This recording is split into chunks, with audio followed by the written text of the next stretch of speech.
नमस्कार दोस्तों, जैसे कि हम सब जानते हैं 17 फरवरी यानी हमारा एक मैथ का जो एग्ज़ाम है वो कंप्लीट हो चुका है। अब अगला जो टारगेट है वो हमारा इंग्लिश के एग्ज़ाम का टारगेट है, यानी अब जो हमारा नेक्स्ट एग्ज़ाम है वो है इंग्लिश का।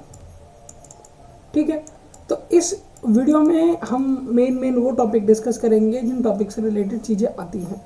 और यहाँ हम जो डिस्कस करेंगे क्लास 10th इंग्लिश ग्रामर। ठीक है, द अनलिमिटेड रिवीजन करने वाले जो आता है, जैसे कि टेंस हुए, मॉडल्स हुए, वॉइस हुआ, नरेशन हुआ और मोर। ठीक है, इन सबको कम्प्लीटली डिस्कस करेंगे। वीडियो काफ़ी अच्छा होने वाला, अगर आप हैं तो चैनल जरूर कीजिएगा। चलिए आगे। सबसे पहले मास्टर स्ट्रेटेजी तो देखिए, अभी आप उस ऐसा कर सकते हैं कि अपने पेपर को दो में डिवाइड सकते हैं। पहला सेक्शन वो जिसमें हम रीडर को पढ़ेंगे, दूसरा सेक्शन वो जिसमें हम ग्रामर को पढ़ेंगे। पहले अगर मैं रीडर की बात मैंडेटरी तक आपने इतना याद किया तो उतना, जब भी प्रिपरेशन करने बैठे तो कोई कुछ भी नया ना करें। अगर नया याद करेंगे तो पुराना भूल, अगर नया याद तो नया आपका रिवीजन प्रॉपर आप नहीं करेंगे तो नया भी आपके किसी काम का नहीं होगा। ना तो नया काम आएगा ना तो पुराना काम आएगा। इसीलिए आपने जो पहले पढ़ लिया है सिर्फ उसी का रिवीजन करें, कुछ भी नया याद करने की कोशिश ये करें। चैप्टर को इसी किसी भी चैप्टर से अगर बनाता है, अगर आप चैप्टर आपको याद होगा उसी के बेसिस पे आप पूरा। फिलहाल हम डिस्कस कर रहे हैं ग्रामर, नरेशन कंप्लीट, जिसमें टेंसेस, वॉइस, मॉडल्स और एरर सेंटेंस है। ये चार टॉपिक आपको कंप्लीट करके ही काफी ज्यादा ओरिएंटेड है।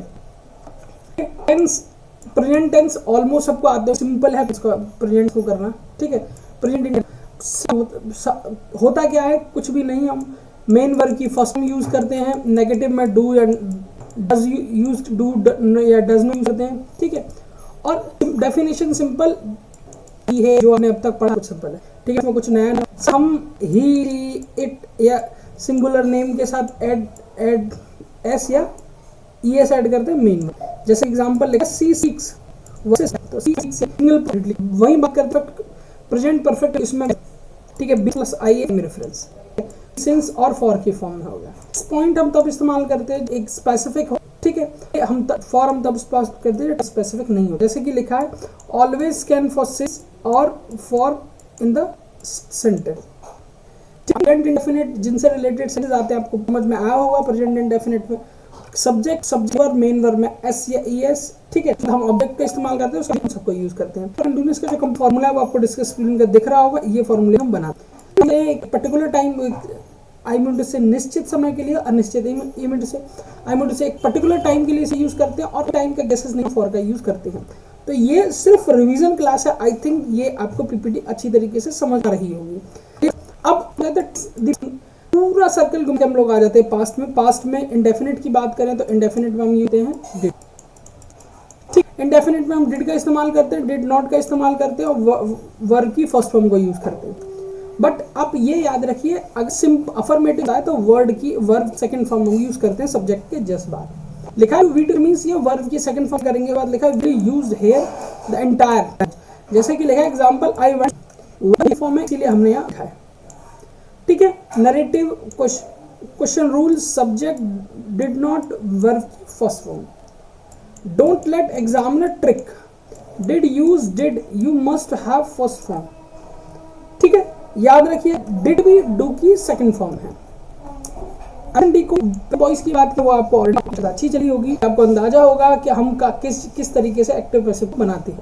अगर आपको एक्टिव पैसिव का कोई अंदाजा नहीं है तो डेफिनेटली कल हम एक्टिव पैसिव कंप्लीट कर देंगे, जिसमें आपको एक्टिव पैसिव में और जो आपको मेरे चैनल डिस्क्रिप्शन बॉक्स में आपको पीपीटी लिंक मिलेगा, वहां से आप क्लिक करके कंप्लीट पीपीटी डाउनलोड कर। ठीक है, पैसिव इंडिकेशन हैक, आप देख रहे यूज वर्ब की थर्ड फॉर्म, हमेशा वर्ब की यूज किया जाता है। Indication is, am, are, was, verb plus verb की थर्ड फॉर्म। एग्जांपल वाज, हम इसमें पहले सब्जेक्ट यूज करते हैं। हाँ, हम ऑब्जेक्ट से स्टार्ट करते हैं। किसी भी सेंटेंस को अगर बनाओगे तो दिशा से ऑब्जेक्ट रहेगा, बट यहाँ आपका जो दी वर्क है वो object as a subject. Indicator की बात करें, हैज, हैव, बीन, वर्ब की third form, no, time, reference.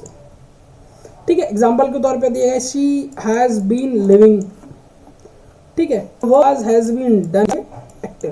Passive I think होगा, और अगर अभी आपको नहीं आया तो कॉपी किताब को खोलिए, रिवीजन करिए, क्योंकि ये जो क्लास है वो रिवीजन क्लास है। ठीक है, आप और ज़्यादा रिवीजन करिए। मैं पहले भी बता चुका हूँ, पूरे सिलेबस को दो पार्ट में आप डिवाइड कर सकते हैं। दोनों पार्ट आपके लिए हेल्पफुल होंगे और अच्छा पाएंगे। हम डिस्कस करें कल के पार्ट में हम तरीके से या किस तरीके पैराग्राफ से क्वेश्चन फाइंड आउट करते हैं, ये सारा हम डिस्कस करेंगे। ठीक है, application of narration and verb second form continuous में was past perfect plus third form. ठीक है, जैसे ही लिखा है द टाइम लिस्ट, नाउ हो जाता है then, here, there, tomorrow, the next day, yesterday, the previous day. ये हम यूज करते हैं कहाँ, एक्टिव एंड पैसिव। ठीक है, टुमारो को द नेक्स्ट डे और यस्टरडे को the previous. Direct indirect, he I am today, अब ये डायरेक्ट इनडायरेक्ट की बात कर रहे हैं हम। ठीक है, he said I am happy today, ये डायरेक्ट इनडायरेक्ट में तो ही सेड दैट। ठीक है, ही को इससे कहेंगे तो ये आज ही के साथ ही फर्स्ट फॉर्म है, तो ये हम पाले जाएंगे बाद हैप्पी दैट डे। ठीक है, आई थिंक ये रिवीजन क्लास है। वंस मोर मैं एक बार फिट करूँ, ये रिवीजन क्लास है। अगर आपने ये चीज़ें नहीं सीखी तो एक क्लास में आपको नहीं आने वाली है, इसलिए ग्रामर के कुछ रूल्स पैटर्न आप पढ़ लीजिए। अगर आपको फिर भी एक्टिव एंड पैसिव साथ ही साथ अगर डायरेक्ट इनडायरेक्ट जैसे सेंटेंसेस हुए, अगर ये आपको नहीं आते तो कमेंट सेक्शन में कमेंट करिए, अभी हमारे पास सफिशिएंट हो सकते हैं आगे। अब टाइम क्वेश्चन, यस या नो क्वेश्चन, तो क्वेश्चंस भी आप देख लीजिए, ये भी ऐसे इस तरीके भी क्वेश्चन काफी ज्यादा पूछे जाते हैं। जैसे कि आपसे पूछा गया वे वाज गोइंग, ठीक है, सब्जेक्ट वे होता है हेल्पिंग। ठीक है, इसके एल्गोरिथम किस तरीके से होता है, गो स्टेटमेंट, चेकलिस्ट में डिड प्लस वर्ब की फॉर्म, एरर वर्ब की नहीं है, फिक्स देम। ठीक है, अब सिंगुलर प्लूरल, सिंगुलर प्लूरल हुआ, जाने की जरूरत नहीं है, 10th क्लास में ये आपको ऑलरेडी पता है। उसके बाद अगर एग्रीमेंट की बात, इसमें हमने डिस्कस करनी है, आपके सेंटेंसेस डिस्कस कर लिए। सेंटेंसेस डिस्कस करने के समय आपकी में जाता है कितना ब्लैंक्स, इन्हीं सेंटेंसेस प्रिपेयर कर लीजिएगा, एक सेंटेंस को किस तरीके से कंप्लीट करता है। आपको सेंटेंसेस बनाना आता है तो फिर इजीली आप फिल कर लेंगे, उसमें कोई इशू नहीं होगा। Let are single, use is have. ठीक है, यूज में मैथमेटिकल टर्म यूज होते हैं तो वहां आप यूज इज या हैज का इस्तेमाल करेंगे। जैसे लिखा once of my is going, ये जो मैं आपको बता रहा हूँ सब्जेक्ट और वर्ब एग्रीमेंट, ये आपके ब्लैंक्स के लिए है। इन द ब्लैंक्स जैसे क्वेश्चन पूछे जाते हैं ये उनके लिए है। ठीक, अब सिंगुलर से प्लूरल में आया जाता है माई टू। ठीक है, अब ये भी ऑलरेडी पता होगा को माइट में कैसे चेंज बताने वाली चीज। ठीक है, बाकी ये कंप्लीट होता है। अगर का कोई पार्ट ऐसा रिवीजन प्रिपरेशन की कंप्लीट नहीं।